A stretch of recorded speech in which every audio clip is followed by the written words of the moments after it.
Hi, Marlene. It's so good to see you. Hi, how are you? I'm great. Thank you. So I gave a little introduction before you got on that I was going to interview you today. And I am so grateful to have you here. It's such a pleasure to know you as a friend and also professionally because I've been a customer of yours. so, um, just a little bit about Marlene, everybody. This is Marlene Rivera. Marlene owns Musa Natural, and that is a natural candle and body care company. She started it in 2002 and it's amazing. So please check her out. We're going to post the link so you can visit her website. I definitely endorse her products. They not only smell good, they're beautiful. They're very beautifully done and they're very creative. So definitely go check them out.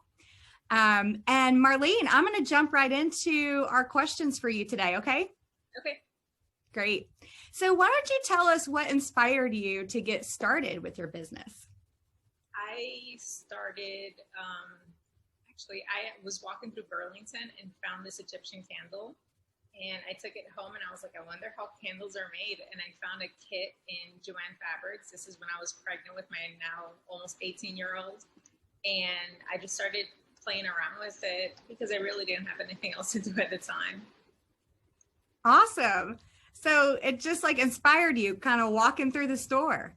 It did. It like called me. I was like, oh, I'm gonna get this candle. And then from there, when my oldest was born, he was allergic to the sun and paraben, but I didn't know that, and I was in the ER like once a week. So that's when I started researching what paraben was because I'd never heard of it before, and I started making lotions and different things for him so that we didn't have as many options as we do now back then. So that's how I kind of got into it. Okay. So like Mama Bear came out, you're like, I can't live this way. And Yeah. I did not know that. That's so interesting. So you've been in business, I guess, since 2002. Did you or maybe you didn't. When did you actually start selling it to other people? I kind of people were offering to buy it then, but I was like, I don't know what I'm doing. I've never had a business. So they'd be like, I'll give you $5 for this or this. And I'm like, okay. But I officially got my LLC in 2013.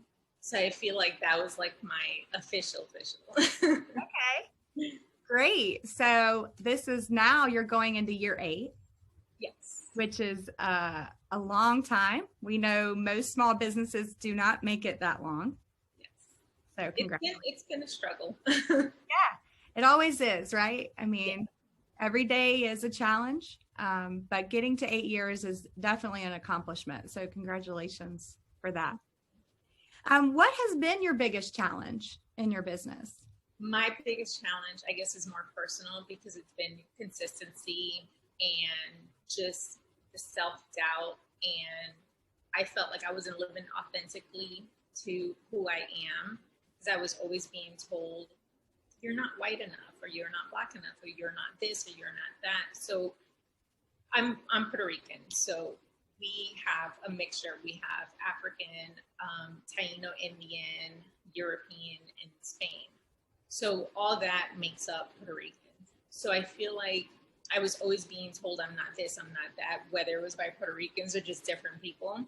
And it kind of triggered me a few years ago to get my DNA test just for me. But I realized that all like had to do with self-love and just me being consistent in life, period. And once I kind of tackled that part of it, everything else just kind of fell into place. Great. So when you did your DNA test, is that when you found the strong African lineage in your history? I always knew it because my dad's side, they're all really dark. My mom's side, she has like cousins that are blonde, blue eyed, green. My grandfather had green eyes, but he was more like Taino Indian looking.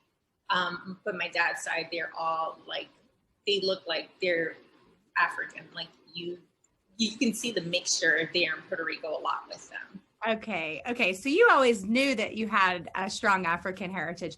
You just were curious, I guess, about, how much and from where. Yeah, it was more for me. At first, I felt like I did it like an aha kind of thing. but it was really just for me. Like, I really wanted to know my roots and what made me up, because I already knew I was Puerto Rican, but I didn't know like what that meant for me specifically, because it just kind of breaks down differently for everyone in the island. Yeah.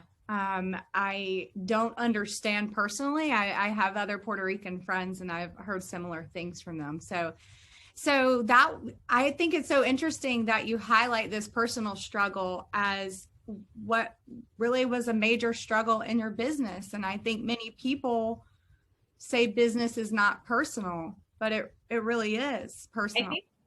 I think it always is. And when you try to separate the two, it can make your business seem a little cold and PC, which is not always a good thing, especially when you're selling something. For me, for instance, that's me. Like, the business came out of from a personal struggle with my son, from me being pregnant.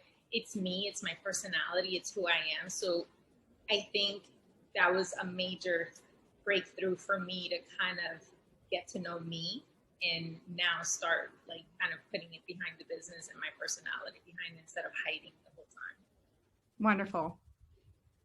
Good for you. So what's been your biggest win? My biggest win has definitely been all the people that I've met. I mean, I've gone through to different networking events, places to sell, customers. Before COVID, we did pickup and stuff. So I got to meet a lot of people that I feel like I only knew through Facebook. So it was kind of cool to, like, you know, check their energy and put a vibe to who they were. So I think that's definitely been a big win, because normally I'm just an introvert, so I'd be sitting at home. Yeah, great. So, and in business, you got to market, you got to sell, you got to kind of come out of your shell, right? So this is definitely a big challenge for me to come out of my shell. I tend to be a little bit more introverted too, so I totally get that. So where are you going to go in the next 12 months? One of my goals for the next 12 months is to be in at least 8 different stores, where they're boutiques or just different stuff, to give other options for people. I'm shooting more for locally right now, but that's definitely where I see myself in the next 12 months. Wonderful. Have you started those conversations yet? I have, yes. Right. I'm working on like little kits and stuff, to like an introductory, this is who we are and this is what we fit in your store. Wonderful. We'll talk offline about that, because I've got some ideas for you. Awesome. So in 12 months, you'll be in 8 stores. What's your big, audacious, hairy goal for 5 years from now? I would love to be in Target, Whole Foods, Sprouts. Like, those are stores that I'm normally in there shopping, and I feel like I would definitely fit in them. So that would be a dream. That's definitely a goal that I'm shooting for. That's awesome. I can see you in every single one of them, especially Sprouts and Whole Foods, you know, because they do have those beauty care sections with all the natural care. And your stuff smells better and looks better than stuff I've seen in there. So hopefully you do. That's amazing. So who would you say, you've got these big goals and you've gone through some trials and tribulations like we all have, but who would you say is your biggest supporter? That would definitely be my other half.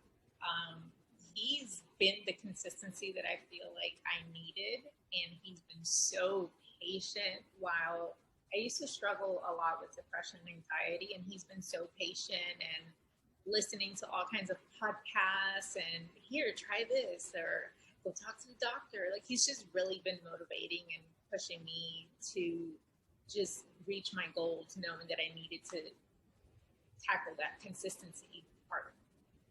Yeah, that's great. I'm so glad he supports you. Now, he's also a business owner, right? He is, yeah. We're actually inside his photography studio right now, or I am. Yeah, he's a graphic designer, photographer. He's really, really talented. Yeah, so he knows the struggle of business ownership too. He does, yeah. Normally it's one person in the relationship that's an entrepreneur and the other one doesn't get it. Yeah, it's a challenge, you know, it's a totally different mindset. Mm-hmm. So that's wonderful. So what area in your business do you want to grow or learn more about?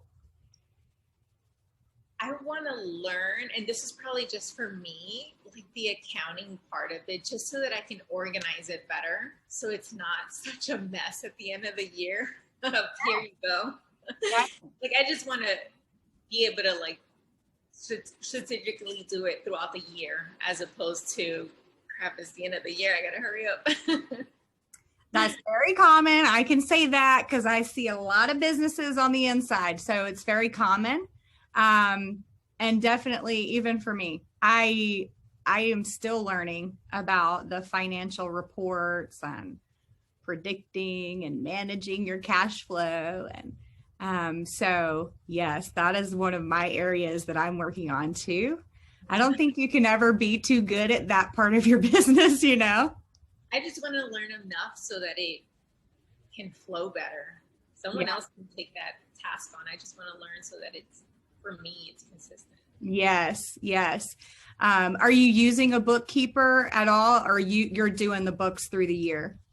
I'm doing it now, but I feel like I had an influx last year, because last year was when I started my whole consistency thing. So I am looking for someone probably mid this year, towards the end of the year. But Okay. I feel like I do need to organize it now Yeah. before we come and run. Yeah, absolutely. That's usually kind of the first step before you kind of take to that next level. You got to kind of get your house in order so you can kind of move forward. So that's awesome. Right. Exactly. Like cleaning before the cleaning lady comes.